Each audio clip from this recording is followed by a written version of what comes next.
왕의 정원이 아니었습니다. 이곳은 자연이 왕이고 인간은 그저 겸손한 손님이었습니다. 300년 된 나무가 말을 걸어오고 500년 전 왕이 걸었던 그 돌길을 지금도 걸을 수 있는 곳. 창덕궁 후원. 조선 왕실 600년이 간직한 이상향의 비밀을 지금 공개합니다. 안녕하세요, 창너머입니다. 오늘도 창덕궁의 숨은 이야기를 찾아 여러분을 찾아왔습니다. 창덕궁 시리즈도 벌써 11번째를 맞이했네요. 여러분의 관심과 사랑 덕분입니다. 영상이 도움이 되셨다면 구독과 좋아요, 알림 설정 부탁드립니다. 댓글로 궁금하신 점이나 다뤄줬으면 하는 주제도 남겨주세요. 여러분의 작은 관심이 더 좋은 콘텐츠를 만드는 힘이 됩니다. 그럼 지금부터 창덕궁 후원 이야기 시작하겠습니다. 1부 후원인가 비원인가? 비원에 가봤어? 창덕궁 뒤에 있는 비밀의 정원 말이지. 많은 분들이 이렇게 알고 계십니다. 하지만 이는 정확하지 않습니다. 조선시대 500년 동안 작성된 수많은 문헌을 뒤져봐도 비원이라는 명칭은 단 한 번도 등장하지 않습니다. 조선왕조실록, 승정원일기, 일성록, 왕실의 공식 기록 어디에도 비원은 없습니다. 그렇다면 정식 명칭은 무엇이었을까요? 후원. 궁궐 뒤편에 있는 동산이라는 뜻입니다. 또는 금원. 일반인의 출입을 금하는 동산이라는 의미였습니다. 때로는 북원이라 불리기도 했고 동원 또는 내원이라는 명칭도 사용되었습니다. 그렇다면 비원이라는 이름은 어디서 온 걸까요? 일제강점기입니다. 1907년 순종이 즉위한 직후부터 일제는 창덕궁을 변형하기 시작했습니다. 1910년 국권을 강탈한 뒤 후원을 일반에 공개하면서 창덕궁 비원이라는 이름을 붙였습니다. 일각에서는 비원, 즉 비밀스러운 정원이라는 한자를 썼다고도 하고 왕비의 정원이라는 의미였다는 설도 있습니다. 하지만 정확한 출처는 불분명합니다. 다만 확실한 것은 이 이름이 일제강점기에 만들어져 퍼졌다는 사실입니다. 1990년대 들어 문화재청은 후원이라는 정식 명칭을 되찾기 위해 노력했고 현재는 공식적으로 창덕궁 후원으로 부르고 있습니다. 하지만 70년 넘게 사용된 비원이라는 이름은 여전히 많은 사람들의 입에 오르내립니다. 이름 하나에도 역사가 담겨 있습니다. 2부 후원의 탄생. 1405년 태종 5년 창덕궁이 창건되면서 후원의 역사도 시작됩니다. 하지만 이때는 아직 본격적인 정원의 모습이 아니었습니다. 자연 그대로의 산과 계곡이었을 뿐입니다. 태종실록의 기록을 보면 궁궐 뒤편에 산이 깊고 수려하여 이를 보존하고자 한다 라는 내용이 나옵니다. 태종은 인위적인 개발보다는 자연 보존을 선택했습니다. 본격적인 후원 조성은 세종대에 이루어집니다. 세종 16년 1434년의 기록입니다. 궁궐 북쪽 동산에 작은 정자를 짓고 연못을 파서 물을 끌어들였다. 세종은 학문을 사랑한 왕이었습니다. 그는 후원을 단순한 유흥 공간이 아닌 학문과 수양의 공간으로 만들고자 했습니다.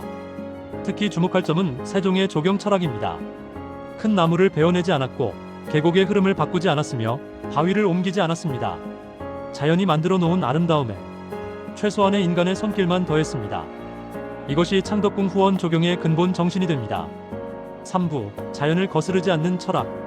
잠시 서양의 정원을 떠올려 볼까요? 프랑스 베르사유 궁전의 정원. 완벽한 좌우 대칭, 기하학적 배치, 인공적으로 다듬어진 나무들.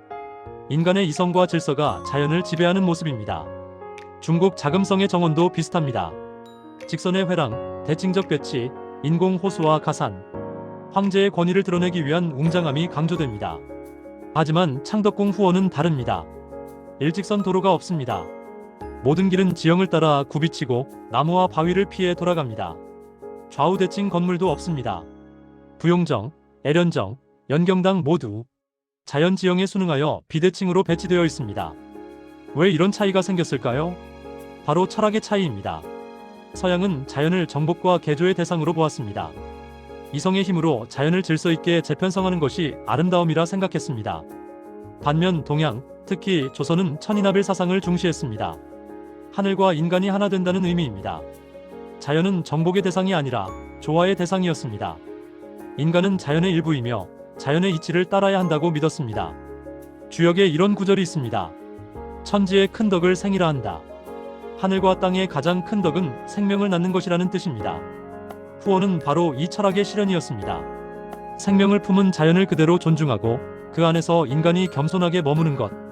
이것이 조선 왕실이 추구한 이상향이었습니다. 4부 부용지 일대. 후원으로 들어서면 가장 먼저 만나는 공간. 부용지 일대입니다. 네모난 연못 부용지, 그 가운데 둥근 섬 하나. 이 간단해 보이는 구조에 우주론이 담겨 있습니다.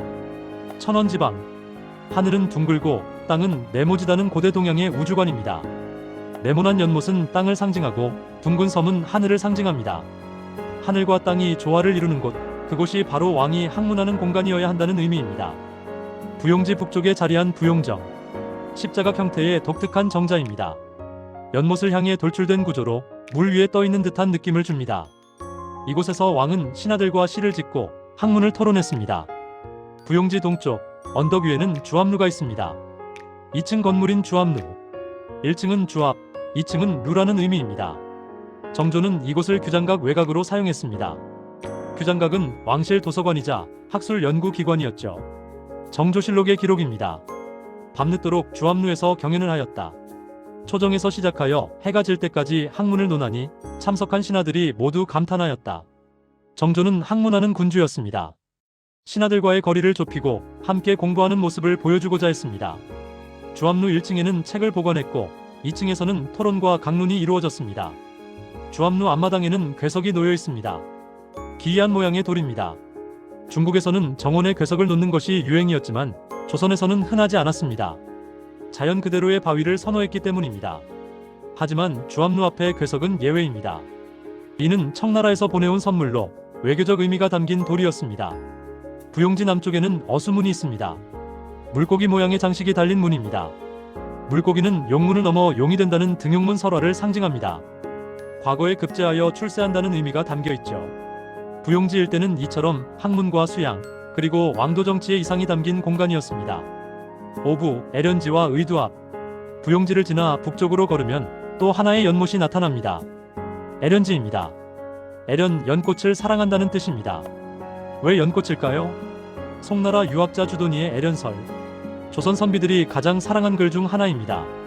연꽃은 진흙에서 나왔으나 더럽혀지지 않고 맑은 물에 씻겨도 요염하지 않으며 속은 비었으나 겉은 곱고 덩굴지지 않고 가지치지 않으며 향기는 멀수록 더욱 맑고 깨끗하게 서 있어 멀리서만 바라볼 뿐 함부로 가까이 할 수 없다.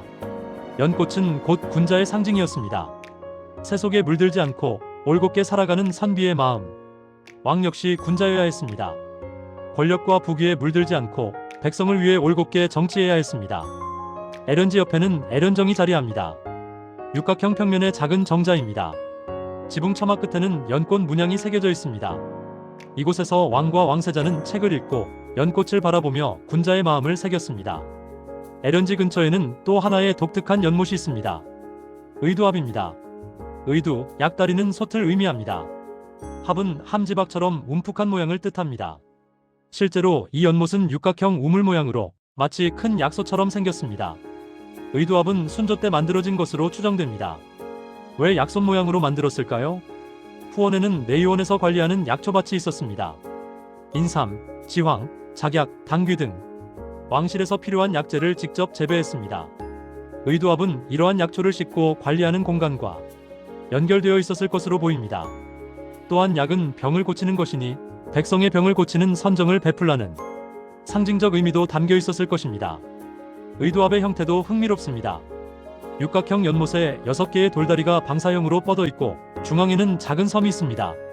마치 눈송이나 꽃 모양 같기도 하고 거북이 등껍질 무늬 같기도 합니다. 조선 왕실의 뛰어난 미적 감각과 정교한 기술력이 집약된 공간입니다. 육부, 옥류천, 후원 깊숙한 곳, 산속 계곡 같은 공간이 펼쳐집니다. 옥류천입니다. 옥처럼 맑은 물이 흐르는 시내라는 뜻입니다. 인조 14년 1636년 병자호란 직후 조성된 공간입니다. 병자호란의 치욕을 겪은 인조는 정신적 위안을 찾고자 했습니다. 그는 중국 왕이지의 난정서를 떠올렸습니다. 난정서는 동진시대 왕이지가 난정이라는 정자에서 문인들과 모여 시를 짓고 술을 마시며 쓴 글입니다. 그들은 유상곡 수연을 즐겼습니다. 굽이치는 시냇물에 술잔을 띄우고 잔이 자기 앞에 이를 때까지 시를 짓는 놀이입니다.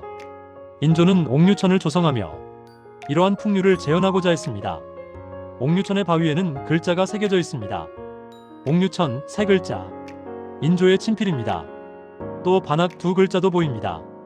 절반의 즐거움이라는 뜻입니다. 병자호란의 치욕을 잊지 않겠다는 인조의 자책이 담긴 글자입니다. 완전한 즐거움이 아닌 절반의 즐거움만 누리겠다는 것. 그것은 왕으로서의 반성이었습니다. 옥류천을 따라 3개의 정자가 배치되어 있습니다. 소요정, 태극정, 청의정입니다. 소요정은 거닐며 논일다는 뜻입니다. 장자의 소요유에서 따온 이름입니다. 육각형 정자로 계곡 바로 옆에 자리합니다. 정자에 앉아있으면 물소리가 바로 곁에서 들립니다. 태극정은 네모난 정자입니다. 하지만 지붕은 둥근 원형입니다. 역시 천원지방 사상이 담겨 있습니다. 청의정은 가장 안쪽에 위치합니다. 푸른 이끼라는 뜻입니다.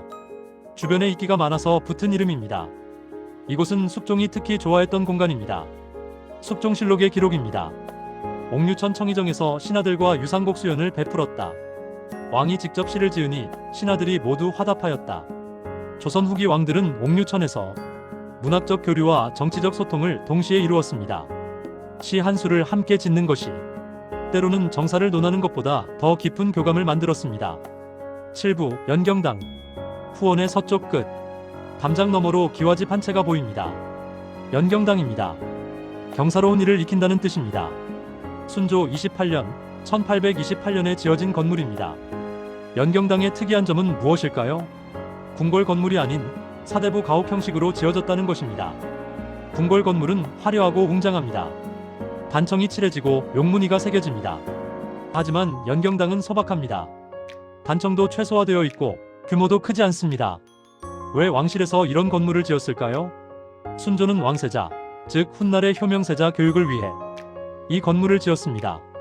왕자는 궁궐에서 태어나 궁궐에서 자랍니다. 백성들의 삶을 직접 경험할 기회가 없습니다. 순조는 이를 우려했습니다. 백성을 다스리려면 백성의 삶을 알아야 합니다. 사대부들이 어떻게 사는지, 일반 백성들의 주거 환경은 어떤지 알아야 합니다. 연경당은 일종의 체험 교육 공간이었습니다. 왕세자는 이곳에서 사대부처럼 생활하며 백성의 삶을 간접적으로나마 경험했습니다. 연경당의 구조를 보면 사랑채, 안채, 별당, 행랑채가 모두 갖춰져 있습니다. 사대부 가옥의 전형적인 배치입니다. 사랑채에서는 항문을 하고 손님을 맞았으며 안채에서는 가족들의 생활이 이루어졌습니다. 정조의 실학정신, 순조의 교육 철학이 만나 이런 독특한 공간이 탄생한 것입니다. 8부 후원의 이용과 의례. 후원은 단순한 휴식 공간이 아니었습니다. 정치, 학문, 의례, 농업, 의학이 어우러진 복합 문화 공간이었습니다. 먼저 정치 공간으로서의 후원. 왕은 후원에서 비공식적인 회의를 자주 열었습니다. 정전에서의 공식 회의는 형식적이고 엄격했습니다. 신하들은 왕 앞에서 긴장할 수밖에 없었습니다. 하지만 후원에서는 분위기가 달랐습니다. 자연 속을 거닐며 대화하고 정자에 앉아 차를 마시며 정사를 논했습니다. 세종실록의 기록입니다. 후원에서 집현전 학사들과 함께 책을 읽었다. 자연스럽게 백성의 어려움에 대해 이야기가 오갔다. 학문 공간으로서의 후원도 중요했습니다. 특히 정조시대에는 후원이 규장각의 연장선이었습니다. 정조는 주암루, 서양각, 계유화 등에서 학자들과 밤늦도록 토론했습니다. 임금과 신하가 스승과 제자처럼 함께 공부한다. 정조가 꿈꾼 이상이었습니다. 의례 공간으로서의 후원. 왕실의 각종 연회가 후원에서 열렸습니다.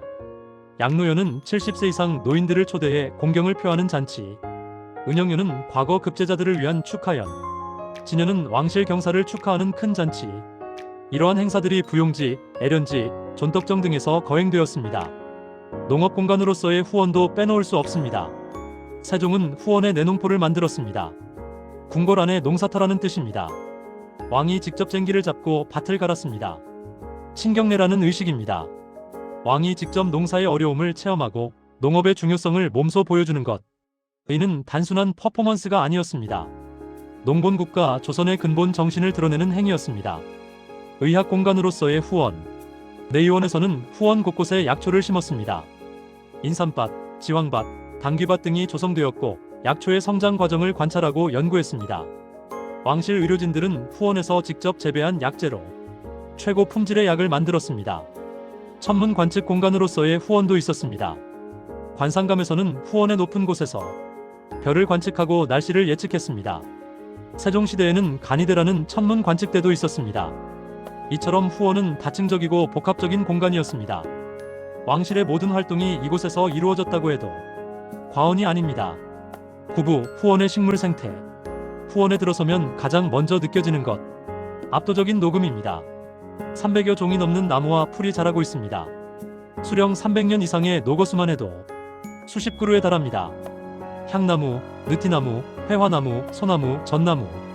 이들은 조선 중기부터 이곳을 지켜온 산 증인들입니다.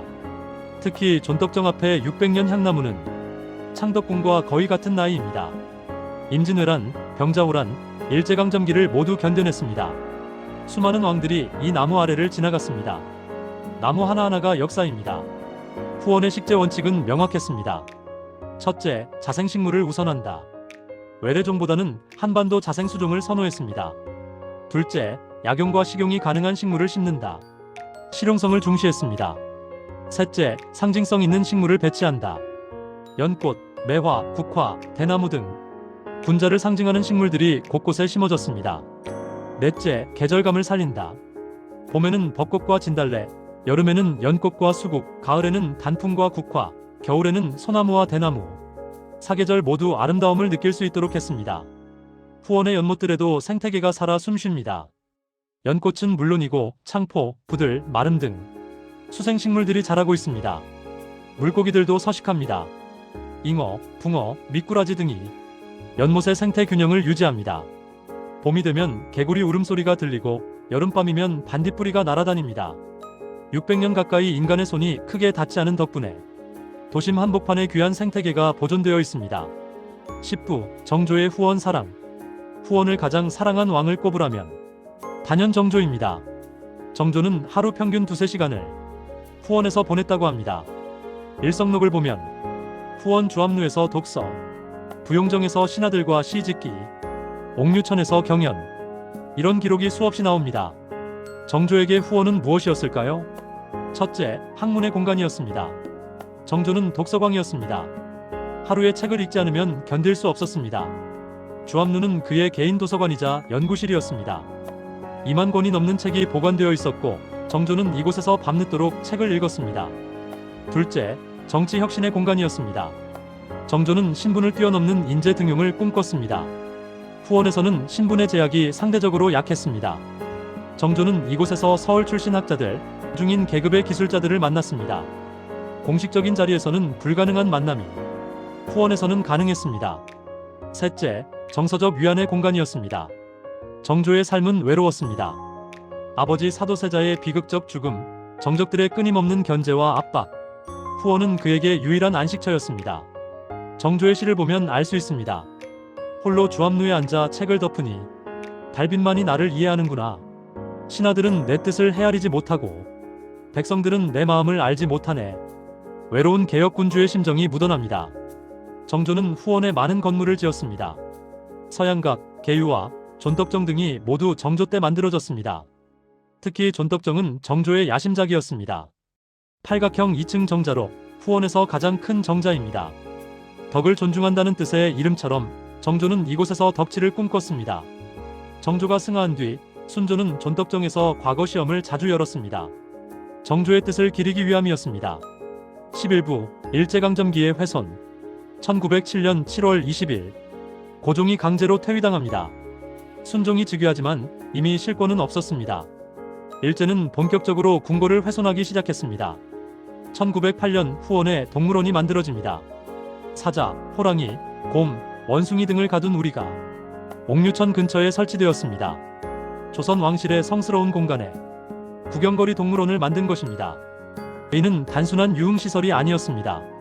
왕실의 권위를 깎아내리는 상징 조작이었습니다. 1909년 서양식 온실이 건설됩니다. 유리로 만든 거대한 온실에 열대 식물들을 들여왔습니다. 조선의 자연친화적 정원 철학을 무시하고 서양식 정원을 강제로 이식한 것입니다. 1910년 국권 강탈 이후에는 더욱 심해졌습니다. 분수대가 설치되고 서양식 벤치가 놓이고 전등이 달렸습니다. 1920년대에는 후원을 일반에 공개했습니다. 창덕궁비원이라는 이름으로 관광지화했습니다. 입장료를 받고 구경시키는 장소로 전락한 것입니다. 더 큰 문제는 관리 소홀이었습니다. 조선시대에는 후원 관리만 전담하는 관리가 있었습니다. 나무를 돌보고 연못을 청소하고 건물을 보수했습니다. 하지만 일제강점기에는 방치되었습니다. 건물은 무너지고 연못은 메워지고 나무는 베어졌습니다. 해방 이후에도 상황은 나아지지 않았습니다. 한국 전쟁으로 혼란스러웠고 경제 발전에 집중하느라 문화재 보존은 뒷전이었습니다. 1960년대까지도 후원은 반쯤 방치된 상태였습니다. 12부 복원의 노력. 1970년대 들어 변화가 시작됩니다. 박정희 정부는 민족문화 중흥을 내세우며 궁궐 복원에 관심을 가지기 시작했습니다. 1975년 창덕궁 후원 종합정비계획이 수립됩니다. 가장 먼저 한 일은 일제가 만든 시설물 철거였습니다. 동물원 철거, 온실 철거, 분수대 철거, 서양식 벤치와 가로등도 모두 제거했습니다. 조선시대 원형을 찾기 위한 고증 작업도 시작되었습니다. 동골도가 큰 도움이 되었습니다. 동골도는 1820년대에 제작된 창덕궁과 창경궁의 전체 그림입니다. 여기에 후원의 모든 건물, 나무, 연못이 정밀하게 그려져 있습니다. 동골도를 바탕으로 사라진 건물들을 다시 지었습니다. 관람정, 펴무사, 칠원폭포 등이 원래 위치에 복원되었습니다. 연못도 원형대로 복구했습니다. 일제가 메워버린 작은 연못들을 다시 팠습니다. 1990년대에는 식재 복원이 이루어졌습니다. 조선시대 문헌을 연구하여 어떤 나무가 어디에 있었는지 파악했습니다. 그리고 같은 수종의 나무를 심었습니다. 2000년대에는 생태 복원으로 확대되었습니다. 단순히 건물과 나무만 복원하는 것이 아니라 조선시대의 생태계를 재현하고자 했습니다. 반딧불이 복원 프로젝트도 진행되었습니다. 한때 사라졌던 반딧불이가 다시 날아다니기 시작했습니다. 하지만 완벽한 복원은 불가능합니다. 600년의 시간이 흘렀고 그 사이 많은 것이 바뀌었습니다. 현재의 복원은 조선시대 후원의 정신을 되살리는 것에 초점을 맞추고 있습니다. 완벽한 재현이 아니라 후원이 추구했던 자연친화적 철학, 학문과 수양의 정신, 그것을 오늘날 어떻게 구현할 것인가. 이것이 현재 진행형인 과제입니다. 13부 세계문화유산 등재. 1997년 12월 6일 이탈리아 나폴리에서 열린 유네스코 회의. 창덕궁이 세계문화유산으로 등재되었습니다. 한국의 궁궐 중 유일합니다. 경복궁도 덕수궁도 창경궁도 아닌 왜 창덕궁이었을까요? 유네스코 등재 보고서를 보면 이유가 나옵니다. 창덕궁은 동아시아 궁궐 건축의 탁월한 사례이며 특히 후원은 자연과 인간의 완벽한 조화를 보여주는 세계적으로 유례가 드문 정원이다. 핵심은 후원이었습니다. 유네스코가 평가한 후원의 가치는 다음과 같습니다. 첫째, 자연지형 보존. 다른 어떤 궁궐 정원도 이 정도로 자연지형을 보존하지 않았습니다. 둘째, 600년 가까운 역사. 이렇게 오래된 정원이 원형을 유지한 경우는 전 세계적으로 드뭅니다. 셋째, 동양 철학의 구현. 천인아빌 사상이 건축과 조경으로 완벽하게 실현된 사례입니다. 넷째, 생태적 가치. 도심 속에서 자연 생태계가 살아 숨쉬는 귀한 사례입니다. 등재 이후 창덕궁의 위상은 크게 높아졌습니다. 매년 전 세계에서 수십만 명의 관광객이 찾아옵니다. 하지만 보존과 활용의 균형이 과제로 떠올랐습니다. 너무 많은 사람이 들어오면 생태계가 파괴됩니다. 그래서 현재는 하루 관람객 수를 제한하고 예약제로만 운영하고 있습니다. 특히 후원은 더욱 엄격합니다. 1시간 30분짜리 코스로 문화재 해설사와 함께만 관람할 수 있습니다. 자유롭게 돌아다니며 구경하는 것이 금지되어 있습니다. 불편하다고 느낄 수 있지만 이는 후원을 지키기 위한 최소한의 조치입니다. 600년 후손들에게도 같은 모습의 후원을 물려주기 위해서입니다. 14부 사계절의 후원. 후원은 계절마다 다른 얼굴을 보여줍니다. 봄, 4월이 되면 후원은 꽃으로 물듭니다. 벚꽃이 가장 먼저 핍니다. 부용지 주변의 왕벚나무, 옥류천 계곡의 산벚나무, 연분홍 꽃잎이 물 위에 떨어지면 그 자체로 한 폭의 그림입니다. 진달래도 만발합니다. 산 전체가 연분홍으로 물듭니다. 조선시대에는 진달래 화전을 만들어 먹기도 했습니다. 꽃을 따서 반죽에 넣어 지진 떡입니다. 5월에는 철쭉이 뒤를 잇습니다. 진달래보다 진한 분홍색으로 피어납니다. 여름, 6월부터 연꽃이 피기 시작합니다. 부용지의 연꽃, 애련지의 연꽃, 7월 중순이 절정입니다. 연못 전체가 연꽃으로 뒤덮입니다. 조선시대 왕들이 왜 연꽃을 사랑했는지 이때 오면 알 수 있습니다. 더위 속에서도 청량함을 주는 연꽃의 자태와 향기. 여름 장마가 지나면 후원은 더욱 푸르러집니다. 나무들이 쑥쑥 자라고 이끼가 바위를 덮습니다. 가을, 10월 중순부터 단풍이 시작됩니다. 부용지 주변의 단풍나무, 옥류천 계곡의 느티나무와 참나무, 붉은색, 노란색, 주황색이 뒤섞입니다. 특히 애련지 주변의 단풍이 일품입니다. 물에 비친 단풍까지 더하면 2배의 아름다움입니다. 11월에는 은행나무가 황금빛으로 물듭니다. 낙엽이 땅에 쌓이면 노란 융단을 깔아놓은 듯합니다. 겨울, 눈 내린 후원은 수묵화입니다. 소나무와 전나무만 푸르고 나머지는 모두 흰색과 검은색입니다. 고요함이 극에 달합니다. 새소리도 거의 들리지 않고 사람 발자국 소리만 조용히 울립니다. 조선시대 왕들은 겨울 후원을 특히 좋아했습니다. 새 속의 번뇌가 모두 지워지는 듯한 청정함 때문이었습니다. 15부 후원이 주는 교훈. 21세기를 사는 우리에게 600년 전 만들어진 후원이 주는 메시지는 무엇일까요? 첫째, 자연과의 공존입니다. 현대 도시는 자연을 정복하고 개발합니다. 산을 깎고 강을 막고 땅을 메웁니다. 하지만 후원은 다릅니다. 자연은 있는 그대로 존중합니다. 이것이 진정한 지속 가능성입니다. 600년이 지나도 여전히 아름다운 이유는 자연의 이치를 거스르지 않았기 때문입니다. 둘째, 느림의 가치입니다. 후원을 걷다 보면 자연스럽게 걸음이 느려집니다. 빨리 걸을 수 없는 구조입니다. 굽이치는 길, 계단, 정자, 쉬어가며 천천히 걷도록 설계되어 있습니다. 현대인은 너무 빨리 삽니다. 빨리빨리 문화에 지쳐 있습니다. 후원은 우리에게 말합니다. 천천히 걸어도 괜찮다고. 셋째, 비움의 미학입니다. 후원에는 과도한 장식이 없습니다. 화려한 단청도 최소화되어 있고 조각이나 장식도 소박합니다. 비워야 채워집니다. 인간의 욕심을 비워야 자연의 아름다움이 보입니다. 넷째, 교육의 공간입니다. 조선 왕실은 후원을 교육공간으로 활용했습니다. 자연 속에서 학문하고 인성을 기르고 지혜를 배웠습니다. 현대 교육은 교실 안에 갇혀 있습니다. 자연과 단절되어 있습니다. 후원은 자연이 최고의 스승임을 일깨워줍니다. 다섯째, 문화유산의 보존입니다. 후원이 600년을 버틴 것은 기적입니다. 전쟁, 화재, 일제강점기를 모두 견뎌냈습니다. 이는 선조들의 노력 덕분입니다. 한 세대가 지킨 것을 다음 세대가 또 지켰습니다. 우리도 마찬가지 책임이 있습니다. 후원을 다음 세대에게 물려줄 의무가 있습니다. 창덕궁 후원. 이곳은 단순한 정원이 아니었습니다.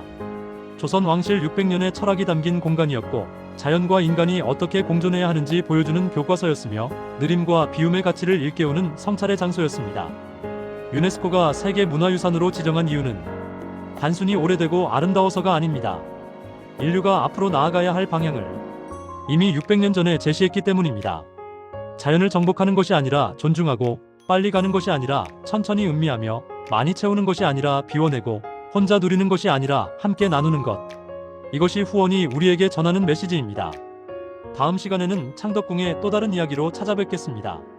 지금까지 창너머였습니다. 구독과 좋아요, 알림 설정 잊지 마시고 여러분의 소중한 댓글 기다리겠습니다. 오늘도 함께 해주셔서 감사합니다.